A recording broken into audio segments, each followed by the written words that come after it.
Hi, my name is Mark Shep. Glad you're here. I'm going to share a little more about my bio in a few minutes, but I want to get serious right off the bat. In this video and in the 6 videos that follow in this series, I'd like to tackle some of the most important series of decisions we're going to make in our lifetime, where and how we live out our last years of life. And it's important stuff, but there's a whole bunch of us that don't pay enough attention to it, and so we end up not getting what we hope for at the end. Now, I don't know how you make decisions or plans, and I also don't know how actively you work on those plans to make them come to fruition. But what I hope to do in this series of videos is provide you with some tools, if you choose to use them, to help you make a proactive decision, a proactive plan for that season of your life, whether that's close at hand or far away, and also to encourage and equip you to actively work that plan so it comes to fruition as fully as possible. Now, I'm going to use a whole bunch of visuals, I should say. I've got a lot of information I've learned over the years about the brain and how it works, and I know that we pay attention better, and let me get that a little bigger. We pay attention better and we understand better when we have some visuals helping us. So I'm going to just get that started and just move that a little bit farther over out of the way. I think we're good to go. All right. So the question is, what happened to my plan and getting what I want at the end? And the bottom line is, this is the phrase: my home as long as possible. And it's about critical decisions at the end of life. And it doesn't have to be right at the end. It's working up. We worked with our parents and my wife's parents for 5 years prior to their end. So quick introduction about who I am. And actually, my wife works with me. You'll only see me on the videos, but she's very engaged in this process. We've been married 41 years. We have had 30 years of major health crisis to deal with for Becky's health. That includes 3 rounds of cancer and a whole bunch of fallout health issues from the chemo and the radiation, which includes chronic heart failure. So we know a lot about one of the things that is the most common derailer of our plans late in life, and that's catastrophic health failure. My work involved, I was a church educator for many years, had a master's degree, a lot of continuing ed. I was a health educator for 6 years in Chicago, as well, actually all over the country. I worked for a foundation out of Chicago, and I've spent 30 years really actively tracking brain research, particularly focused on health and wellness, and I will share some of that in this whole series. And we spent 5 years actively engaged as primary caregivers for Becky's parents, Norm and Doris. There's a 5-year stretch. Last 2 of those 5 years, they were both in the facility. Major health issues involved with them as well. Alzheimer's for the mom and chronic heart failure for the dad, plus a lot of other things. And so we know what that world is like. We've been on our own journey in that regard.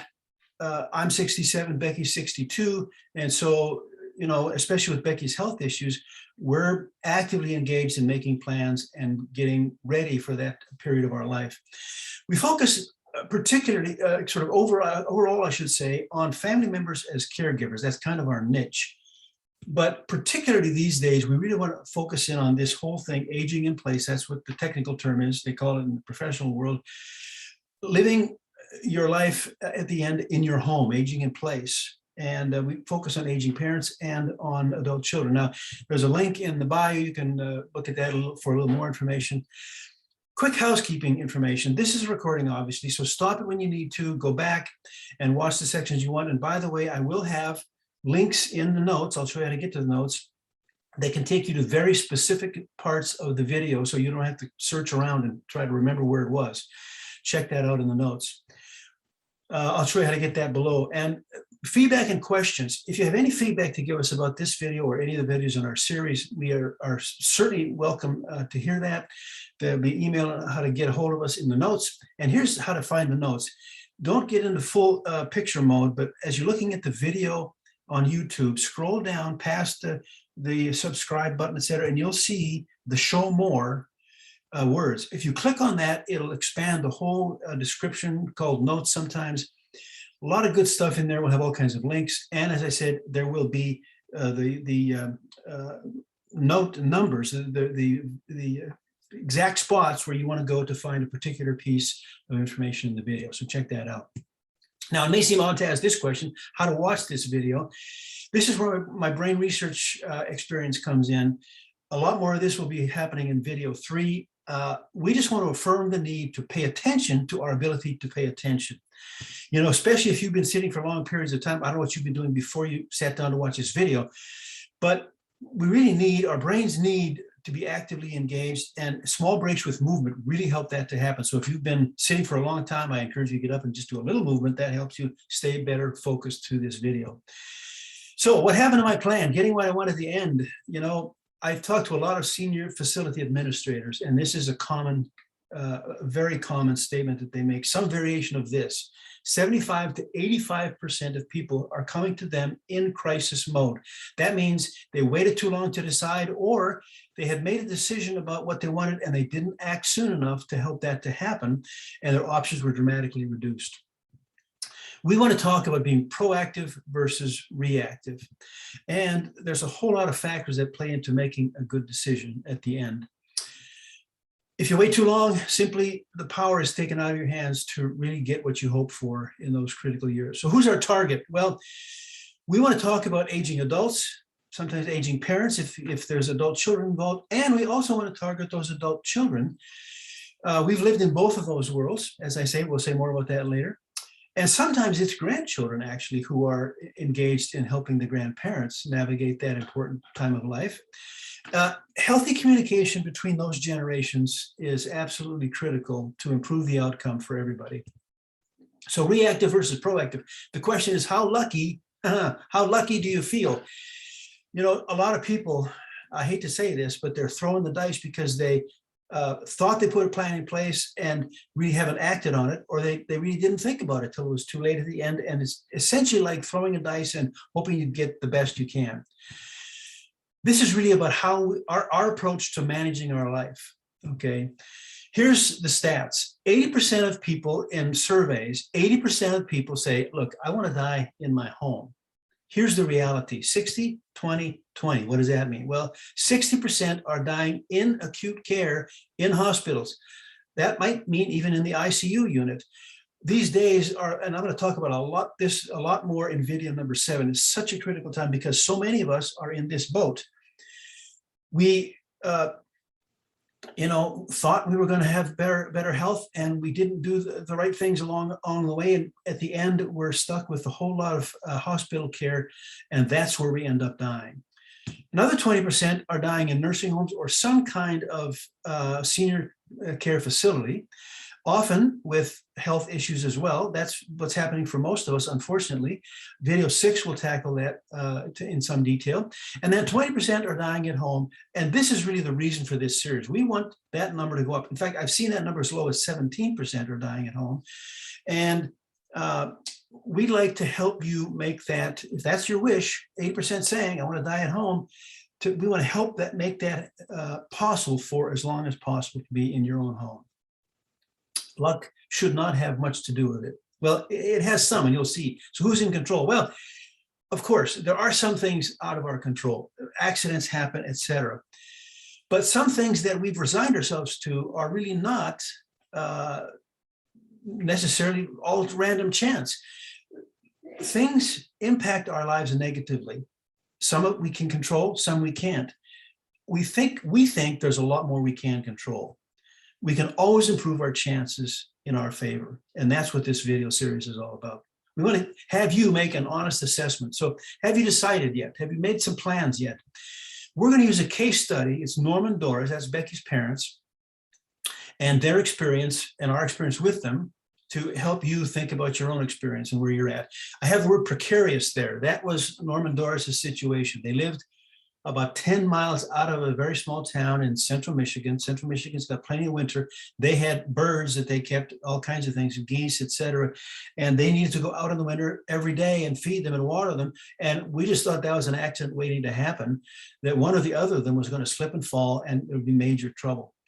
And we would always ask Norman, but by this time, Doris was already slipping into Alzheimer's. She had a long 10-year run, slow decline and precipitous decline at the end. But she couldn't be very engaged in that planning process. So we'd ask Norman, what are the plans? What's going to happen? What do you want? And this was always his phrase, always the same phrase. We want to stay in our home for as long as possible. I think they were worried we were just going to yank them out. Well, here's the thing. Want versus I've got a plan to are very, very different things. And unfortunately, Norman had a desire, a want. He did not have a plan. He did not think that through. And in the end, we had to engage with them more actively than I think they hoped, than we might have been prepared at the time to do. In the end, it came out good for everybody involved, but it was a very difficult time at varying points along that journey. Two critical parts to that phrase, stay in our own home. Of course, that's what we want, 80% of us. That's the critical phrase, for as long as possible. What in the world does that mean, and how do we make it happen? That's what we'd like to explore. Another circumstance, the son asked, and the parent said, well, we'll know when it's time. Famous last words. Maybe you said that or thought it. Well, here's the circumstance. The husband needed a ton of care because he had had a car accident and was badly beat up because of that. So for the rest of his life, he needed his wife to be very engaged in his care. Guess what? The wife's diagnosed with Alzheimer's. Jig is up. The wife's not going to know, and really hard to deal with. So an honest assessment. If my plan is to stay in my home, how will I know when that is not possible, when it won't work? And what can I do to give myself the best chance at reaching that goal of staying in my home? Those are critical questions. Just stating a desire is not enough, okay? So who is this for, this video series? Well, if you've already got answers, you thought this well through, good on you, great for you. Although we do encourage you to hang in there because there may be some things that you hadn't thought about. And again, go to the notes and see what the topics are for the timestamps.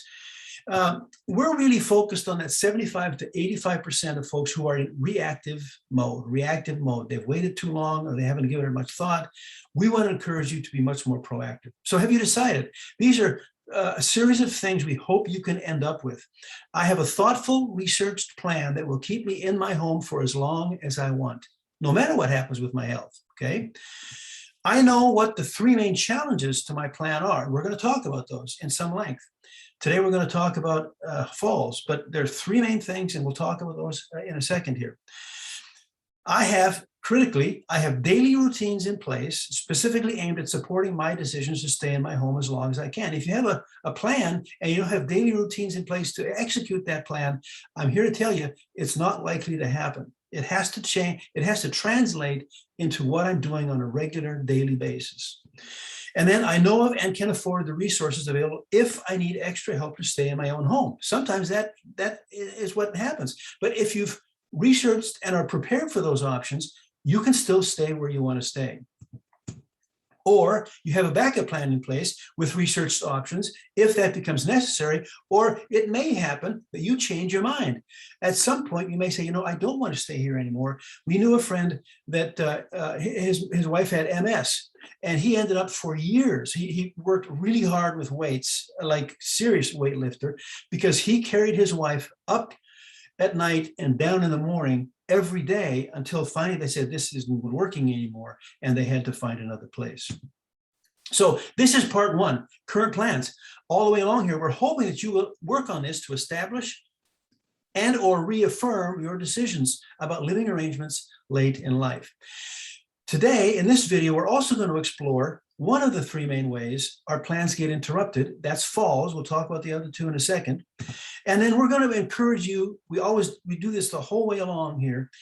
We encourage a dialogue between aging parents and adult children about these important decisions. Now, maybe that doesn't work for you. We'll talk about that in a second. But as much as possible, we think that helps the outcome positively.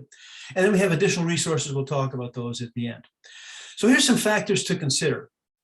And folks, this takes, I said this before, honest assessment. You've got to be truthful with yourself. What is your current health status? Okay.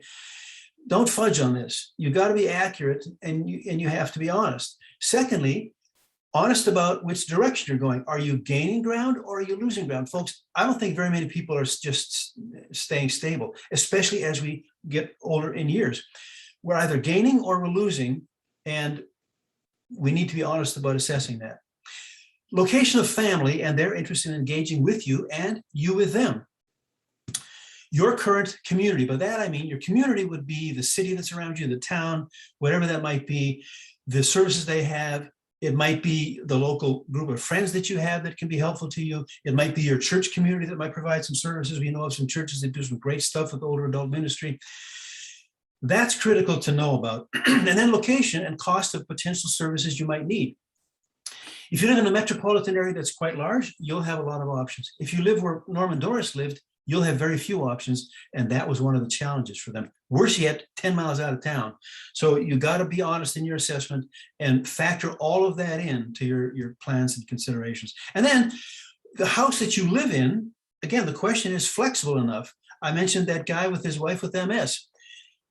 If your house is flexible enough, that allows you to stay far longer than if you have narrow steps, you have narrow doors, all kinds of factors are included in that. And then some kind of what if.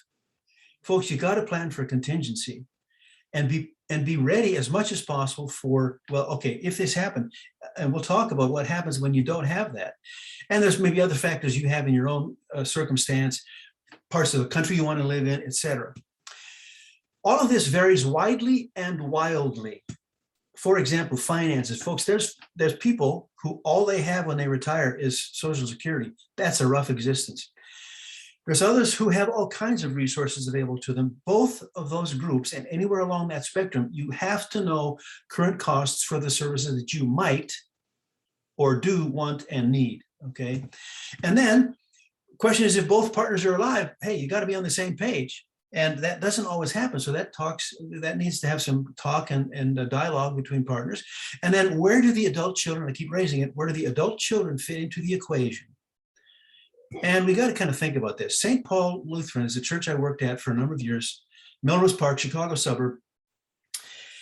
Still to this day, while we were there, certainly this was true. Small church, but almost 95% of the members there were 60 and above. Actually, most of them were 70 and 75 and above.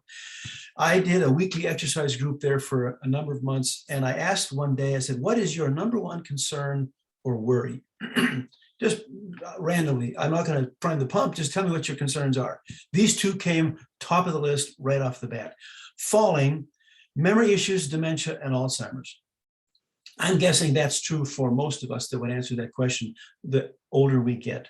Falling and memory issues. We're going to talk about both of those. These are, according to lots of people working in this field, the three greatest threats to plans at this age of our life, this stage of our life. Falls, we're going to talk about that today. Catastrophic health failures, we'll talk about that in really the rest of this series of 7 videos, 6 additional ones. And then finances, not being prepared. Now, I'm going to talk again, falls, we're going to talk about more detail right now, but I want to mention at least some things about catastrophic health and finances. Major health issues.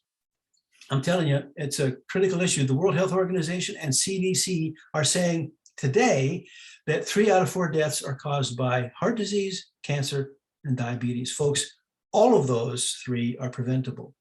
Most of what's killing us today with health, preventable. Up to 80%, folks, by changing lifestyle, we can reduce and sometimes even eliminate the threat of that in our life. That's the videos 2 through 7. And later on in this video, I'll share exactly more about what we're going to have in those 6 additional videos. And folks, it is a big deal. Catastrophic health issues are a big deal. Pops, that's what we called Norman. Pops, in his retirement of 20 years, it was all 20 years were badly compromised because of health issues. And, you know, looking back on a hospital bed is a little late to do something about it. Again, some things are out of our control. I understand that. But there's a whole bunch of things we can do that are in our control and that make a difference in those critical years of life. Now, major financial issues. You know, it's beyond my skill set to talk a whole lot about that. But we want to encourage you, first of all, about one thing for sure.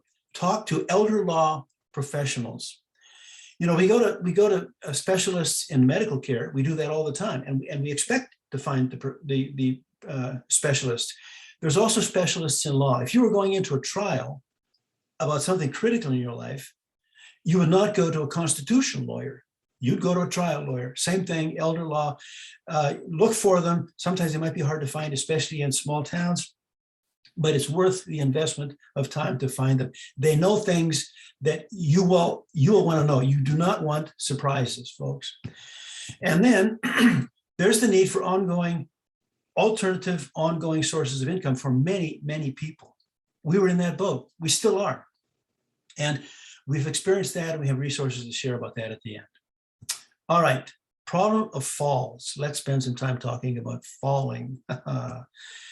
It is the single most serious threat, according to the professionals that are working, the medical professionals, et cetera, that work with older adults.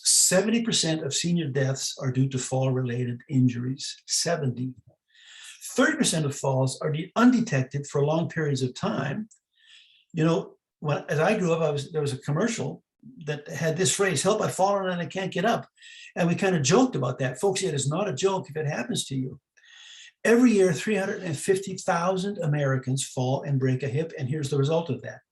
40% of those people end up long-term in nursing homes. They never get out of the nursing home. 20% of them never walk again. Yikes, okay? Falling is serious stuff.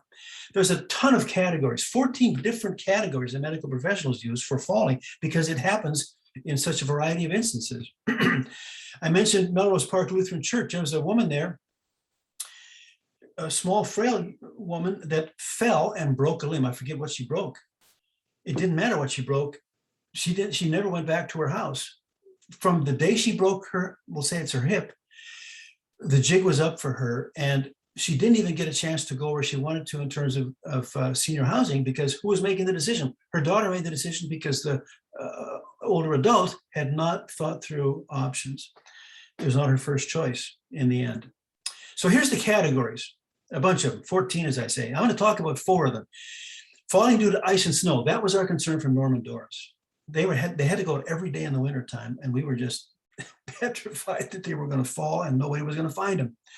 Then fall while being carried or supported by others. Folks, even the professionals can do that. We know of a story where a man in the facility, in fact, that my in-laws, Norm and Doris, ended up in, it was a great facility, had pretty high ratings, well-staffed. The staff was transferring a guy from his bed to a chair, and they dropped him. It happens, folks. Falling from a chair. Norm had a lot of difficulty getting in and out of chairs.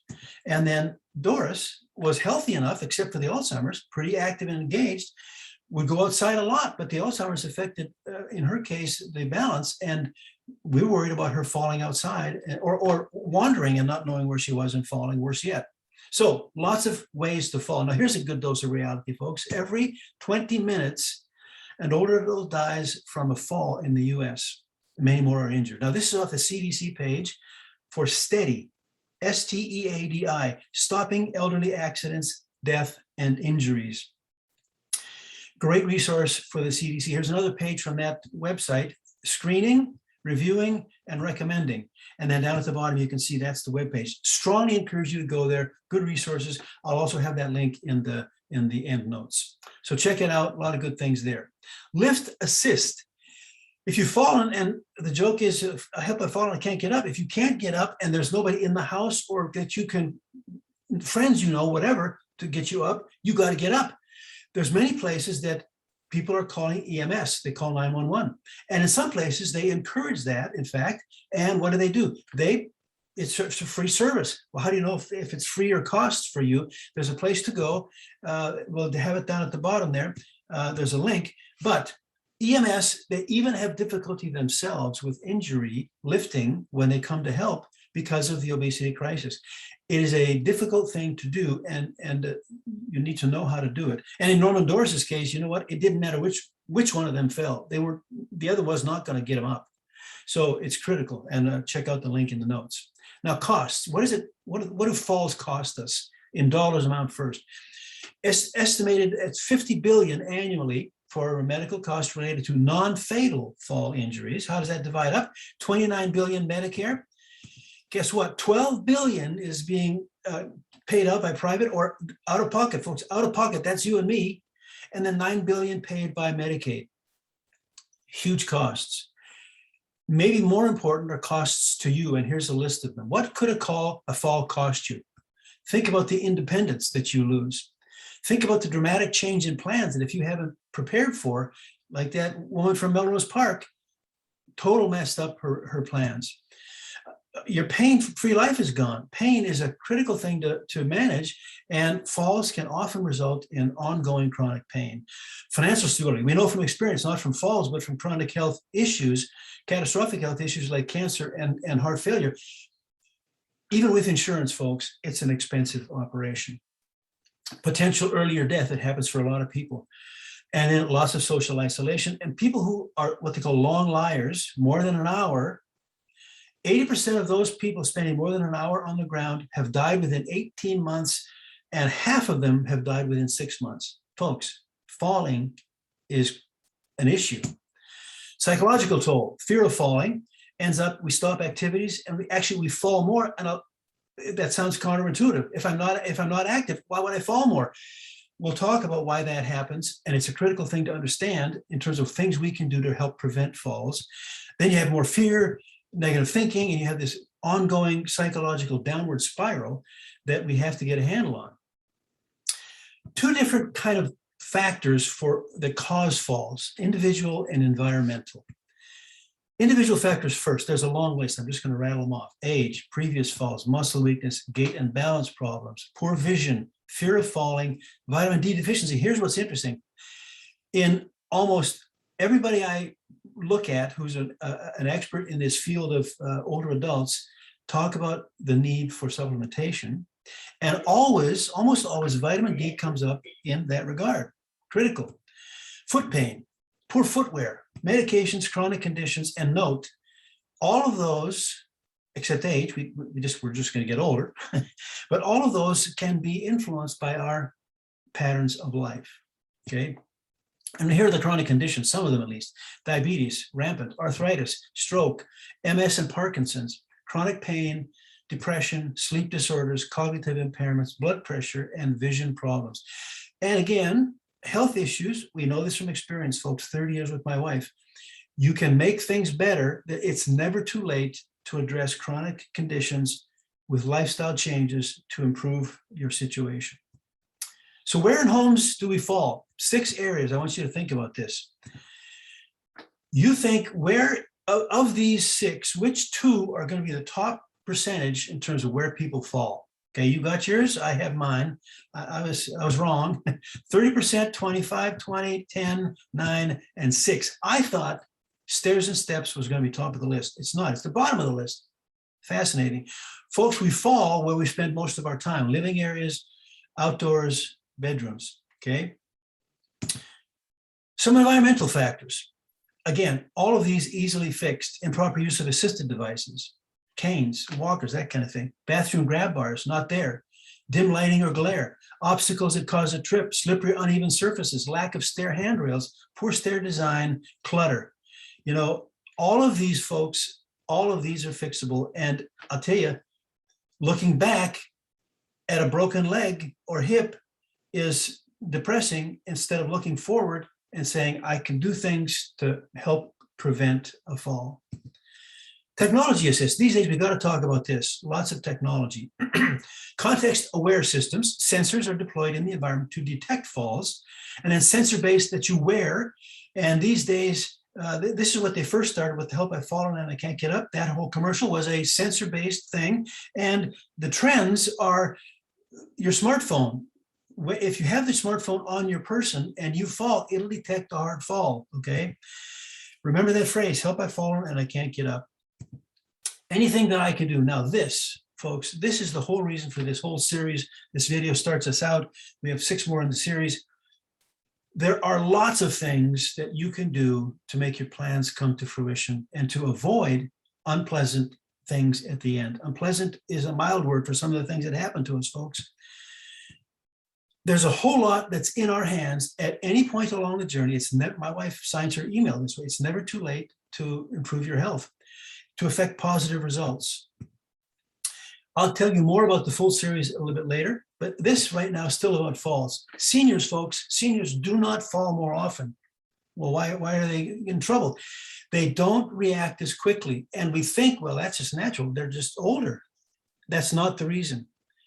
Older adults can still catch themselves from falls more often than not if the pathways are not let to go rusty. That's why inactivity is bad news for your ability to react from a fall, from a trip. I want to talk about the steps story. I didn't mention this before. I want to talk about it now. And this is critical for how the brain works. So we're going to introduce this. When I was a kid, I was elementary age, junior high age, and high school age.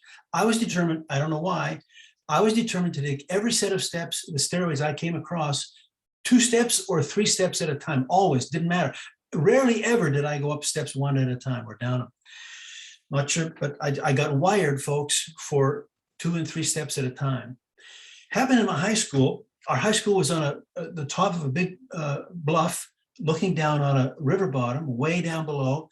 And the city had built a big set of steps going all the way from the bottom to the top, hundreds of steps. It was a long set of steps. And my high school coach had the brainwave. He said, "Hey, guys, I'm going to time you and see how fast you can run these steps." Okay. Well, I was excited about this because I knew I could do steps.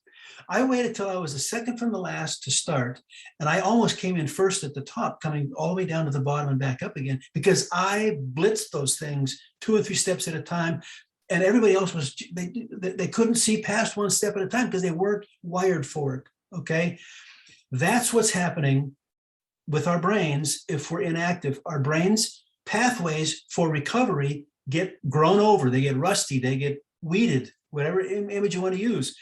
And just by actively getting engaged and doing walking, and sometimes walking on uneven ground, I'll talk about that in a second, we can make a difference. Brain wiring, folks, is your friend. You can improve your chances dramatically. You know, if you use that phrase, you can't teach an old dog new tricks, that is not true. It might take a little longer to learn, but we'll learn it, okay?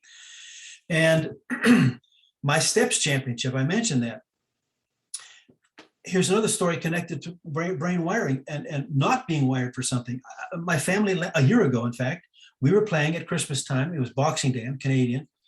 And we were playing a game of burrito dodgeball. I don't need to know what that is, except that it's dodgeball. And it was a big inflatable burrito that one person had and tried to chase another. I was up against my granddaughter, Charlotte. I had the burrito and I'm chasing her. I pitched it at her, missed. She grabs the burrito, starts chasing me. And I'm backpedaling backwards on the grass. And it came across a very slight dip in the grass. I hit that dip with my foot, totally put me off balance. I went slamming down on my elbow, ripped my shoulder. I had to go to surgery, all kinds of things. I wasn't wired for backwards, and especially not backwards with the dip in the grass. I'm convinced that if I had done any kind of backwards walking on uneven ground, I'd have been much more able to manage that. That's just how our brains work, okay? Our daily habits affect our health. I'm going to say that again. Our daily habits affect our health, for good or for ill, our choosing. So again, anything I can do, what motivates you? I don't know what motivates you, folks. I'm just giving you information and hoping that we can, you decide to do something about it. It's very simple. Either you use it or you lose it, and it's never too late to start. It is never too late to start. By the way, I need to also mention this in terms of falls. For many people, it is also related to the meds, and often the complex mixture of meds. By the time we reach older adult ages, we might be having, I don't know how many sets of bottles of prescription pills you have on your shelf. All of those have their own side effects, and they all react with each other. And, excuse me, sorry about that. They react with each other. And sometimes, in my sister's case, those meds affected her inner ear, and she had a major problem with balance. And so you just have to understand that's also the case. And sometimes the doctor's got to be involved in that process. And then here's what I like to do. Pictures, and this what I picture is Norman, actually. Those 20 years, he wasn't always in a hospital bed, but he was most of the time unable to do what he'd hoped to be doing at that time of his life because his health was so bad. Picture yourself in a hospital bed or nursing home room versus any short-term hassle you might have trying to do daily exercise now. personally speaking, I'd much rather set patterns now that help avoid, when possible, that coming down the road. Now, video 3 is going to talk a whole lot more about how our brain works and how we set those patterns in a way that is doable. Now, right now, all it means, folks, it's very simple. Walk more in terms of fall prevention. Walk more, regularly walk, and walk on uneven ground. Now, I don't want you to go walk on boulders. Okay, that's not what I'm saying. But occasionally walk on grass, for example, instead of the sidewalk, the flat sidewalk. That just, and so, or add steps in when you walk, different sizes of steps. And if you have to have a guardrail or a handrail or a cane with you, whatever you do, be careful. Don't be foolish about that. But I'm here to tell you, when you do that more, your brain is going to be wired better to help you avoid falls when tripping happens. So what happens if you do fall? Well, you need to check for injury. You need to call for help. And if it's needed, get to it, okay? And that means you got to plan for that. You got to make plans for the different rooms in your house. Call your doctor if you need to. Family, also let them know, and learn how to get up safely. You can just Google that on YouTube, check it out, or search on YouTube. There's all kinds of videos about how to safely get up at varying ages and abilities. And then, as I say, you got to plan for each room. If you're in any of the rooms in your house, think about, if I'm in this room and I fall, what do I do? Will I have a phone with me? Is there a phone in this room, etc.? Make some plans and fix whatever needs fixing before it's too late and it happens, because you can't fix it after it happens. Then you're in the hospital bed or worse. So proactive versus reactive. So let's get back to the big plan. We wanted to get this video out to encourage people to take action sooner rather than later. And it's driven by our frustrating experience with Becky's parents. Now, that ended well in the end. They ended up both having to go to facilities, but we did keep them in their home much longer than they would have been able to, because a catastrophic fall was going to rip them out in a big hurry, and then they had no choice about where they were going to go because they hadn't thought about it at all. They had a much better experience at the end because their daughter, Becky, helped out. So again, the generations working together is a good thing. Feel free to share this video with others. We encourage you to do that. Everybody needs to be thinking about this. Folks, nobody avoids getting old. Okay, this is just going to happen. And then consider parts 2 through 7 of this series as additional tools for your consideration. Now, here's the 7-part series on aging adults, aging parents. Part 1, we're going through that right now. We're just about done. Here's part 2, ADL and IADL. Folks, that's alphabet soup for you. Probably don't even know what that means. ADL, activities of daily living. IADL, instrumental activities of daily living. Those are what the professionals use to decide, is someone able to live on their own or do they need help? It's a simple process. The answer to those questions is yes or no. It's not a maybe. The professionals will answer yes or no to these questions. Well, folks, we can use those to know, well, I got to be able to do all of these things if I'm going to stay in my home. That's going to help me make plans. Okay, we talk about those in video 2. Also, we talk about care sharing as opposed to caregiving. It's an excellent book that I reference. It helps the aging parents and adult children see a reciprocal approach rather than a one-way approach, much better way to look at it. Part 3, 4, 5, all about the brain. As I say, I bring a lot of brain research in with this. 3 is about exercise. 4 is about nutrition. 5 is about memory. And I'm telling you, folks, it is hard to overestimate the power of exercise and nutrition in improving your life condition overall and your ability to make your plans happen at the end. So lots of good things in part 3, 4, 5. Part 6, aging in place. That's, again, the term to stay in your home. That's what the term the professionals use. Lots of resources. Resources if you end up not wanting that or you need it to be out of your home. And the trade-off between safety and autonomy, folks, that's the trade-off. Guess what? Care centers and often adult children want what? Safety. The adult themselves, the aging adult themselves, wants autonomy. The thing is, those do not have to be mutually exclusive, but you got to plan, otherwise they may be. Part 7, this is my favorite part of this series. As I mentioned before, 60% of us die in the hospital in acute care of some kind. And we are not, most of us, not ready for the decisions that need to happen at that point. I'm going to use a book called Being Mortal. I just walk us through the book and we talk about a lot of great, and the book has actually lots of stories. So you don't have to imagine these stories. Oh, that's what that means. Exactly. I can see that exactly.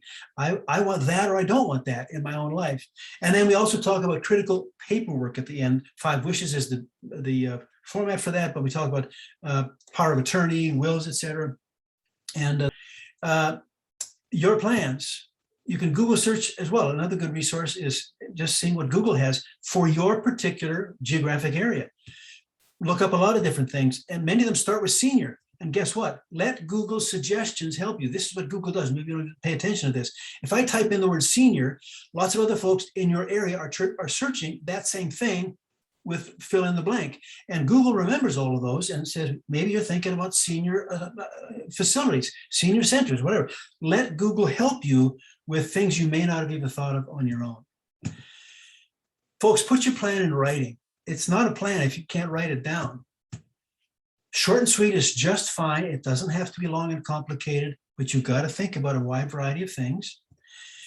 What you want and how you're going to make that happen. You can't just put down what you want. You got to put down how you're going to make it happen. And then share it with your family. We really encourage that strongly. And then also review it. You got to think it through again once a year. Things change. Your desires change. And for sure, check it after every major health, quote, event in your life or your spouse's life. And then adult children's role. I don't want to say a whole lot on this, but I keep raising it. It depends on the relationship, the availability, and the means of your adult children. But here's some questions to consider. What if I don't have any, or they're uninvolved and they want to be uninvolved, or you want them to be uninvolved? Now what? Well, you got to think that through. What are the possible roles for those adult children? And what roles do you want them to have? And what steps can you take to help make that happen? Just things you got to think about. I encourage you actually to use, think it through with them. And share this video series with them, by the way, as a starting point for conversation. They're thrilled to do that. Folks, I'm telling you, adult children are watching as we get older. We did that for Norm and Doris. Our children are already doing it for us. We've already had an intervention. By that, I mean, we were going to move from Chicago to California. I was going to drive the U-Haul. My wife was going to drive the car with our 2 grandkids in it. Our oldest son said, no. Mom is not going to drive the car. I'm coming out and I'm going to drive the car. They just were concerned enough to step in. Okay. They're watching. And I'm glad they're watching in our case. I hope you are as well. If you have good conversation and communication, it can be good for both of you. We also have coaching available, folks. We desperately wish we'd have had this when we were going through this with Norm and Doris. I do the coaching. I do it for the older adult, the older parent. I also do it for the adult children who may have questions. And it's affordable one time, or it's an affordable package deal of 4 times over 6 months, because you might just say, well, I just want one time to talk about this. Okay, I'm ready to go now. Or you might say, I'm in the middle of this thing. I'd like to keep checking back, and as we're living this out, have a chance to talk it through some more. So check that out. It's a link in our website there on the video notes. We wish we'd have had it. I think this will be helpful for folks as well. And then lastly, other resources. The 2 other categories aside from falls is health failures and financial fails. We have experienced both of those at some significant level. I mentioned Becky's 30 years of cancer and chronic heart failure. We know the things that can make a huge difference. We're happy to share those with you. And financial fails, we needed an additional solution. We found help that's long-term and ongoing. And I'll tell you, lack of finances significantly limits options at the end. And we'd love to share what we found with you as well. So check that out. There'll be some links again in the video notes. And